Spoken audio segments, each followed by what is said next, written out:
that delivery. Just have a feeling that ball was an arm delivery, but turned. Finally, here we are.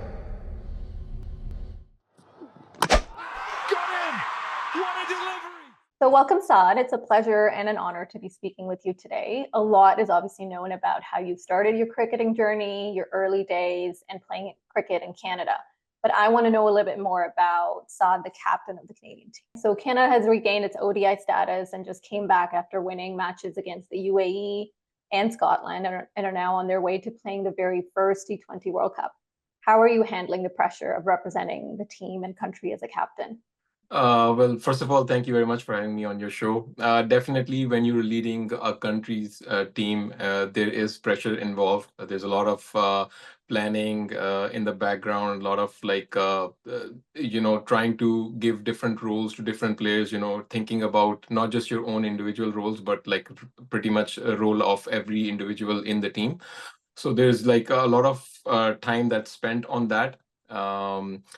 So I'm just trying my best to do the job, in the best way possible for myself and for my team. And so far, it's been going well. Recently we have had quite a lot of success. We regained our ODI status.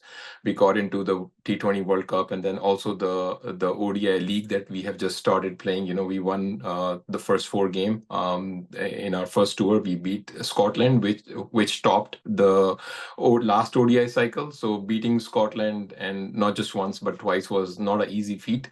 But Alhamdulillah, we have achieved that, and then we have also beaten UAE in UAE. So we have started off quite well, and now it's just about like growing with the journey and keep improving on the areas that we need to improve on, and then keep building the good things that we are doing, basically. Wonderful. What's the most challenging aspect of being a cricket captain?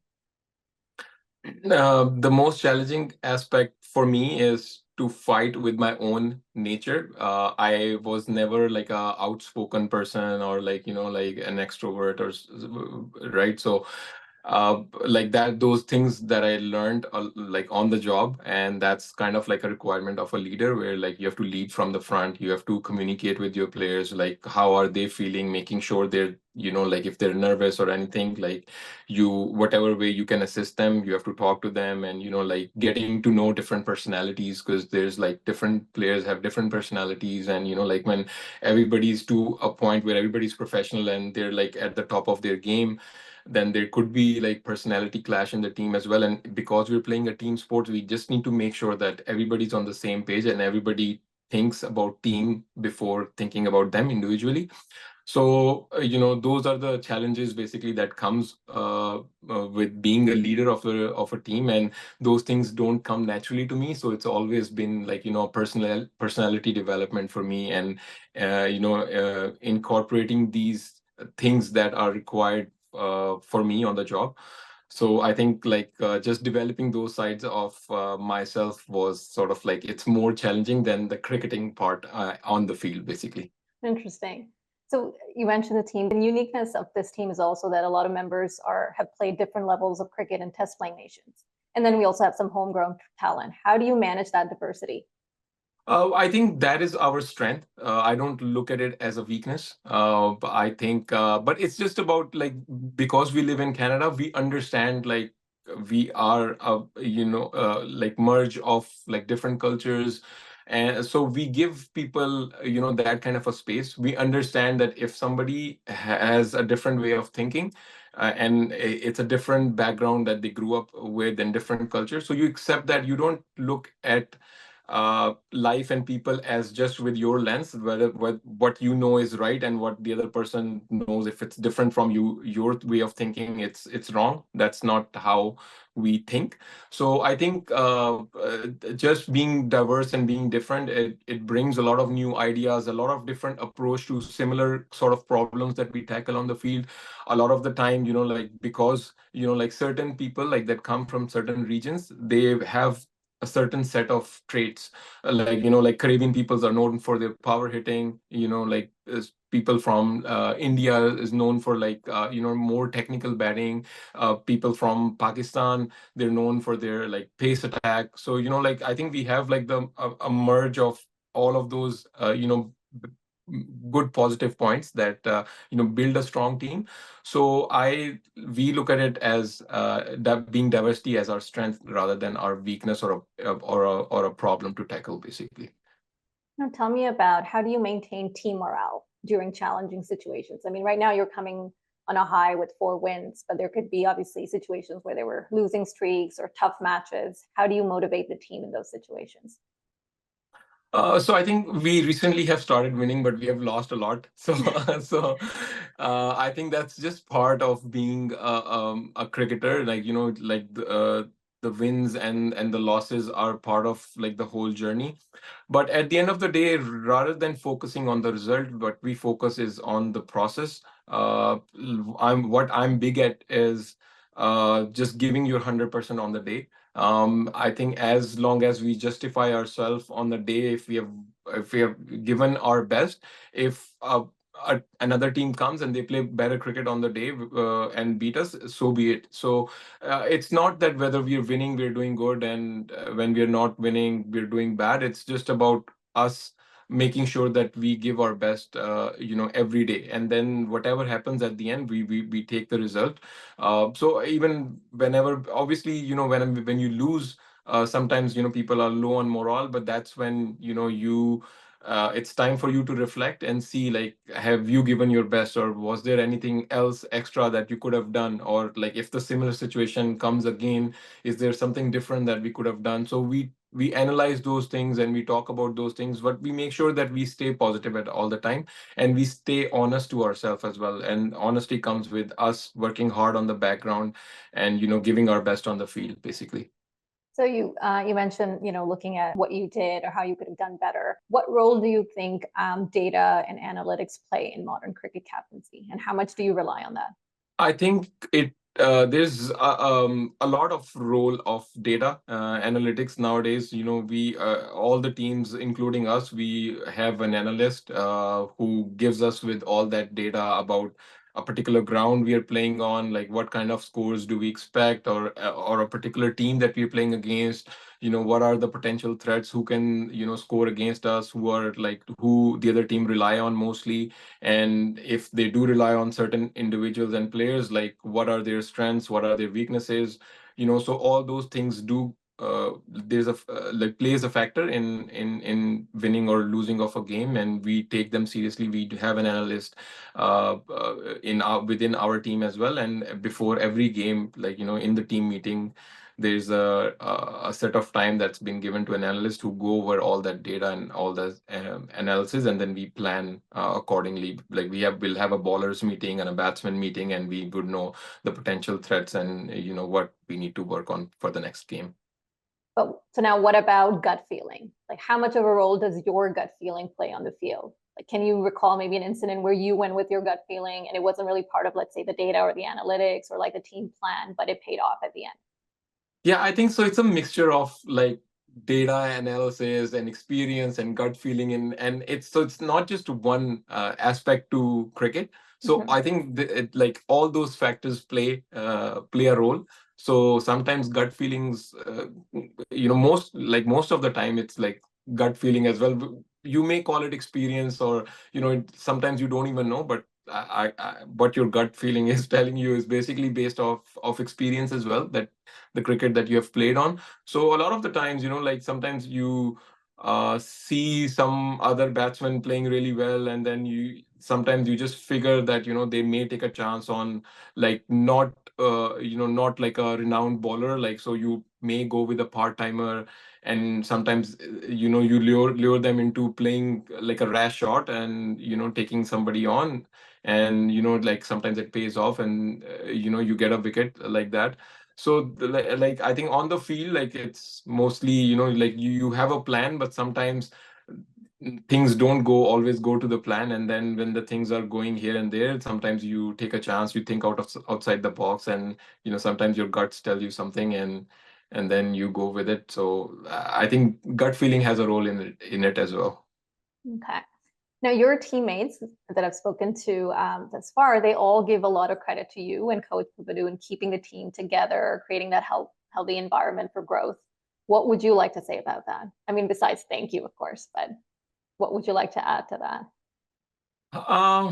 I think it just comes from my experience growing up. Like, I got to play under a captain, like, who was very harsh. And, like, as a player, I understand we already have like a lot of like pressure that we're dealing with. Like, we have a pressure if I'm a bowler and I'm bowling and somebody's, playing me really well and he's like putting pressure on me. So I have that pressure. And then I also have us playing at the national level, you have a pressure from fans and people who are not your fan who wants you to do bad so that they can talk about you. So those factors play into mind as well. And then you're also fighting for your spot. You are expected to perform well. One or two bad games, then people start talking about you, oh, you should be replaced and XYZ. So there's, as a player, you go through a lot of pressure. So I understand that part. So I don't think if if I'm like a harsh captain where like if somebody's not doing well on a day or like in a session, if I come and I give him more pressure by saying, what are you doing? Like you're expected to bowl well and bowl properly and this and that. I'm not helping my bowler in any way, basically. So what I feel like, whatever little pressure I can take off from them, whether they're like a batsman or a bowler, on the field, I try to do that. Even if they're having a bad day, like I go up to them, I remind them that, okay, you need to breathe, just take a breather, like let's talk, let's think what else different can we do, like something is not working, can we do something else? So I come to them as a friend and as someone like who understand what they're going through, and it's okay.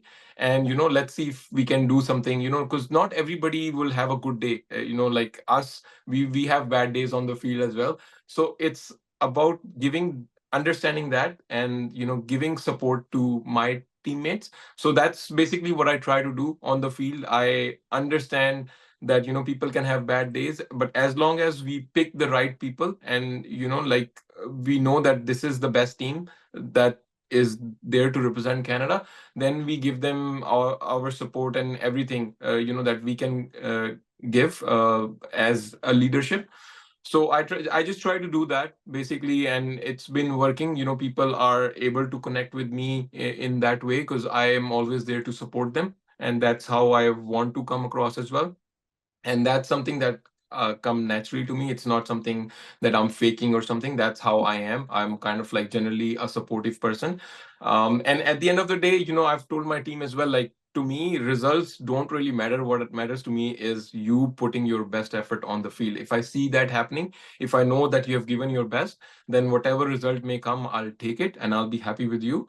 But if I see that you're slacking or you're not respecting the position that you're holding, like it's a big thing that for us that we get to represent Canada, and we got to that point because of certain good things that we have done, the hard work that we have done in the past that has led us to that position.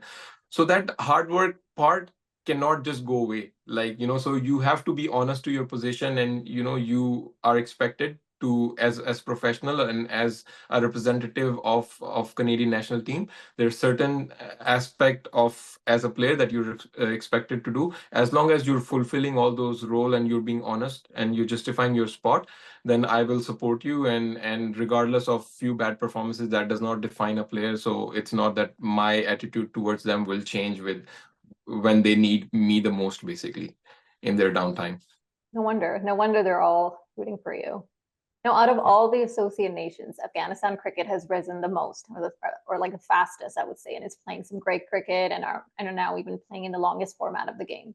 So, what can Canadian cricket learn from that? Is it, is the infrastructure, or is it the consistency in performance? And is it too soon to dream of Canada playing, the longest format of the game? Well, yeah, definitely. Afghanistan has pretty much laid out, a pathway, that this can be achieved.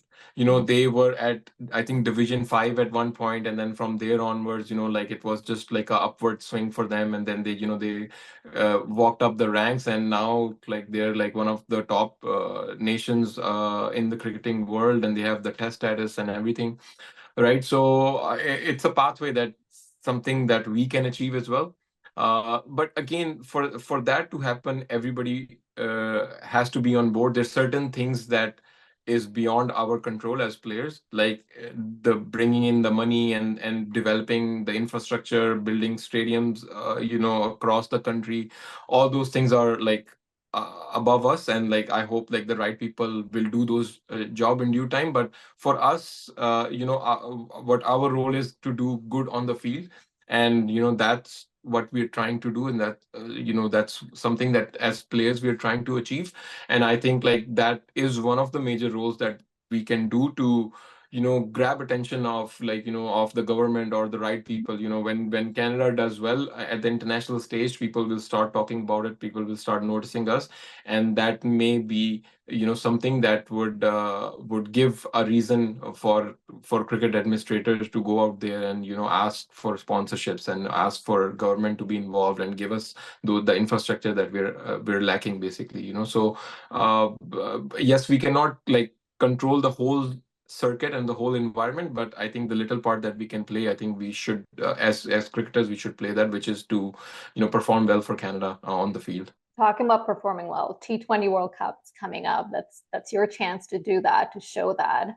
So with so many T20 leagues happening around the world, and at times, they have hectic schedules, being lucrative in nature too. How would you motivate a youngster to play a longer format of the game, and such as an ODI, for example, for Canada? Well, definitely you learn the most in the longer format. The more time you spend on the wicket, the more number of hours as a bowler, if you are bowling to a batsman, the more you grow. So, I mean, I understand the fact that now the money is in T20, and a lot of people, it seems attractive and lucrative, and it's a shorter format, so it's not a lot physically draining compared to the longer formats. So like players have every reason to get attracted towards it.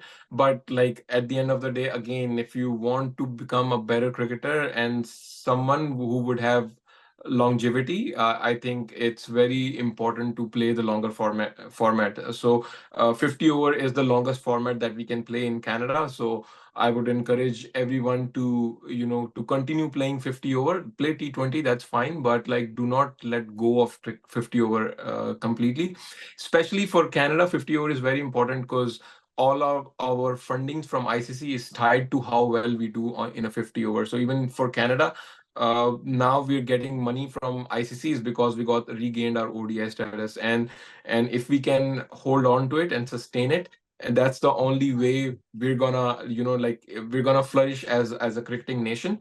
So I think it's very important for players to recognize that, and also for administrator to recognize that they don't kill the 50 over cricket. They make sure that we continue like S9 is the highest league in Toronto in TND. So we make sure that we keep it competitive and we keep players playing that league apart and aside from the T20 leagues that's been happening around the world.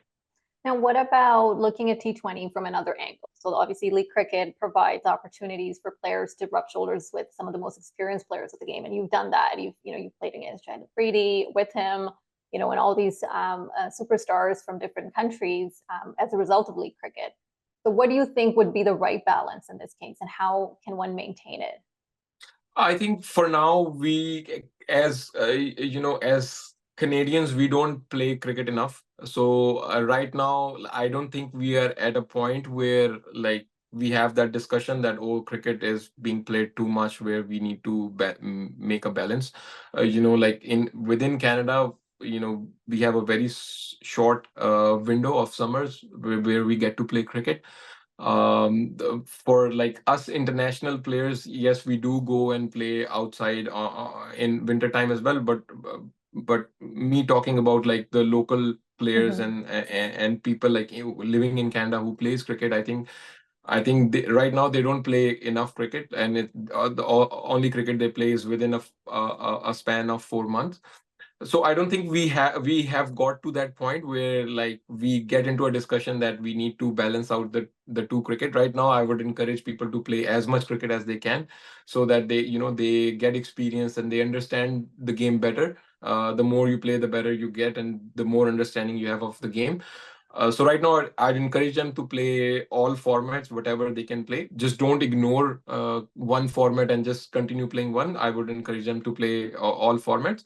But when we get to that stage where we are like a fully developed country and we're playing all year round, and then we have to make a balance, then we'll see like how to make a balance basically at that point.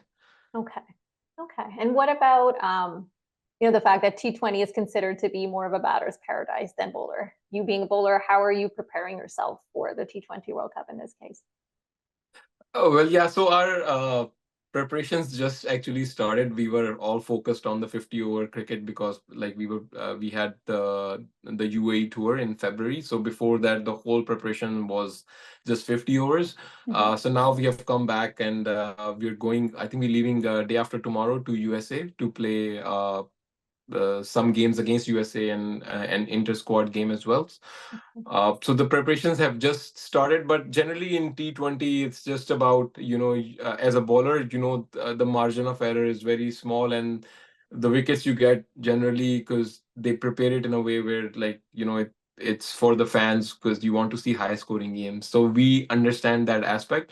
But at the end of the day, you just see, like, how can you be more consistent and your line and lengths, what you're trying to bowl, how can you vary your pace a little bit, and whatever little you have in your armory, how can you better utilize it to not go for a lot of runs, but generally, like, we expect to go for runs because that's what T20 is about. But it's about, like, making sure that whatever you're trying to do, you're executing that. It's not like you're just you don't have any plans and you're just bowling and hoping to not get hit. It doesn't happen like that. You make sure that you have your plans, and you see how the wicket is on a day, or how the dimension of the ground is, what sides are bigger, what sides are shorter, how like what are the strength of the batsman you're bowling to, and then like you have your plans accordingly, and then you try to bowl accordingly. Okay. Now, the history books will remember you as the one who led the Canadian team in regaining its ODI status and then obviously qualifying for the first ever T20 World Cup. What does this achievement mean to you personally? So this is just personal, not cricket. Like, how do you really feel from it from inside? I mean, I thank God. I feel blessed that like I was there when we could achieve all those things, and I was the leader of the pack. So at the end of the day, it's just one of those, blessings from God. A lot of things, like in the past where like I've worked hard and little things I wanted to achieve, I could not achieve. But I think it's just like God had better plans for me. So like he repaid me 10 times over to the things which I was actually asking him for. So at the end of the day, it's just like, I think it's just a blessing from God that, like I've been able to achieve those things, and I hope to achieve more things for Canada in future, hopefully, inshallah. And I have to ask, what legacy do you want to leave for Canadian cricket? So for me, like I don't like think at it in a way where like I want to leave a legacy or something. I just want to be honest to my profession, like every day, like I feel proud of representing Canada, and until the last day when I will play, I just make sure that I keep working hard and keep justifying my position. I don't get complacent, and I don't ever think that, oh, I have achieved enough and I deserve a break and I can just not work hard and just play a couple of games just like that. So I hope it doesn't come to that. So I'm just like, I think every day is a blessing from God, and we just have to be honest to ourselves and give our best, and then like until then, whatever I could achieve, I'll be happy and thankful. But for now, I don't have any particular goals where like, oh, I want to achieve this and that, and like I actually wanted to like regain the ODI status. I wanted to represent Canada in a World Cup, so those things are happening, and then I'll make newer plans. The other goal that I have right now is to take Canada back to like one of the top associate nations. Mhm. At one point, I think around 2009-10, Canada was ranked number 11 in the world. So that right now, before ODI, we did not have any status, and now we are number 17. So I hope we can, like, one of my goals would be to take Canada into like top 10 until I'm there. So that's one of the goal I'm working towards. Like that's my next goal. But in terms of legacy, I haven't thought about like me leaving some sort of a legacy. I think everything you've said is kind of compiling into a legacy. The fact that there's all these achievements that you've done for yourself and as a result for the Canadian cricket team. So that's wonderful. Before we conclude, so I do a rapid fire round, which I call free hit with all of my guests so far. So I'll ask you some questions and you would have to just tell me the first thought that comes to your mind. Okay. Are you ready? Not going to be anything bring it crazy, on. but I want you to just kind of tell me right away. Okay.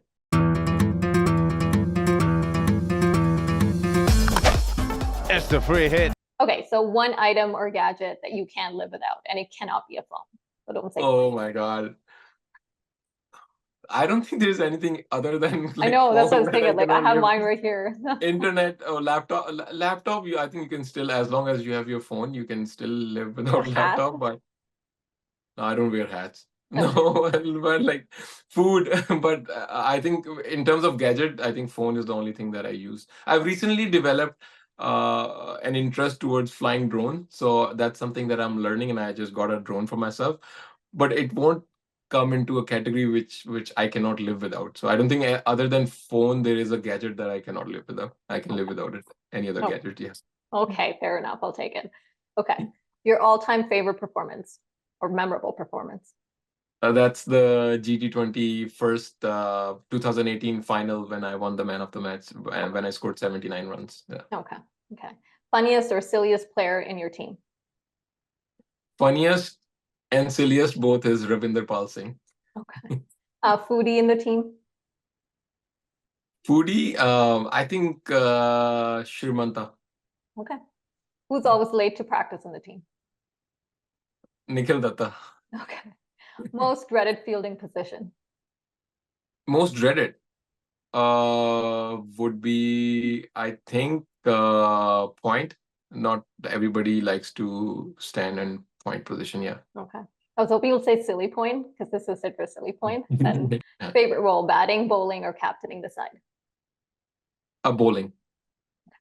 Most famous person in your contacts list? Virat Kohli. Oh, I really? haven't texted him, but he's in my contact list. Oh, wow. And Shahid Afridi. Shahid Afridi, yes, I've like. Okay. Yeah. All right. Any pre-game routine or rituals that you adhere to just before the games? I don't have any pre-rituals, but it's just like I'll just like try to stay calm and focus on the game and the rules and stuff, but no ritual. I don't have a ritual. No. Okay. Favorite genre of music?